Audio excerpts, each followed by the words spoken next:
সাবেক প্রধানমন্ত্রী শেখ হাসিনার ছেলে সজীব ওয়াজেদ জয়কে অপহরণ ও হত্যা চেষ্টা মামলায় সাংবাদিক শফিক রেহমানের গ্রেপ্তারি পরোয়ানা প্রত্যাহার করেছে আদালত। এই মামলায় 7 বছরের কারাদণ্ডপ্রাপ্ত আসামি ছিলেন তিনি। সকালে আদালতে আত্মসমর্পণের পর গ্রেপ্তারি পরোয়ানা প্রত্যাহারের আবেদন করেন শফিক রেহমান। সাংবাদিকদের তিনি জানান, হয়রানির উদ্দেশ্যেই তার নামে এই মামলা দেওয়া হয়। মহিম মিজানের রিপোর্ট। সাবেক প্রধানমন্ত্রী শেখ হাসিনার ছেলে সজীব ওয়াজেদ জয়কে অপহরণ ও হত্যার চেষ্টার মামলায় গ্রেফতারি পরোয়ানা প্রত্যাহারের আবেদন নিয়ে সকালে সিএমএম আদালতে হাজির হন জ্যেষ্ঠ সাংবাদিক শফিক রেহমান। পরে অতিরিক্ত চিফ মেট্রোপলিটন ম্যাজিস্ট্রেট মাহবুবুল হকের আদালতে তিনি পরোয়ানা প্রত্যাহারের আবেদন করেন। সেই সাথে সাজার বিরুদ্ধে আপিলের শর্তে আত্মসমর্পণ করেন শফিক রেহমান। শুনানি শেষে বিচারক তার আবেদন মঞ্জুর করেন।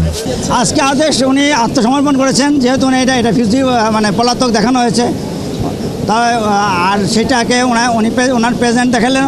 আর ওনার বিরুদ্ধে যে গ্রেপ্তারি পরোয়ানা ছিল, সাজা পরোয়ানা যায়নি, সেটা প্রত্যাহার হবে আর উনি আপিল করার জন্য নকল পাবেন। পরে শফিক রেহমান জানান, রাজনৈতিকভাবে হয়রানির জন্যই তাকে মিথ্যা মামলায় দেয়া হয়। 90 বছর বয়সে আমি যদি বলি হাওয়াইতে আমি একটা লোককে খুন করেছি, আর সেই জন্য মামলা হচ্ছে এইখানে 10,000 মাইল দূরে না 15,000 মাইল দূরে, এটা কতখানি হাস্যকর কথা, কতখানি হাস্যকর কথা শুনতে চান?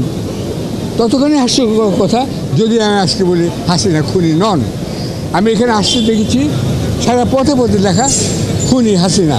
তিনি শুধু মানুষকে খুন করেনি, তিনি বিচার বিভাগকে খুন করেছেন। সজীব ওয়াজেদ জয়কে অপহরণ এবং হত্যা চেষ্টা মামলায় গত বছরের 17 আগস্ট ঢাকার চিফ মেট্রোপলিটন ম্যাজিস্ট্রেট আসাদুজ্জামান নূরের আদালতে সাংবাদিক মাহমুদুর রহমান ও শফিক রেহমান সহ 5 জনকে 7 বছরের সশ্রম কারাদণ্ড দেন।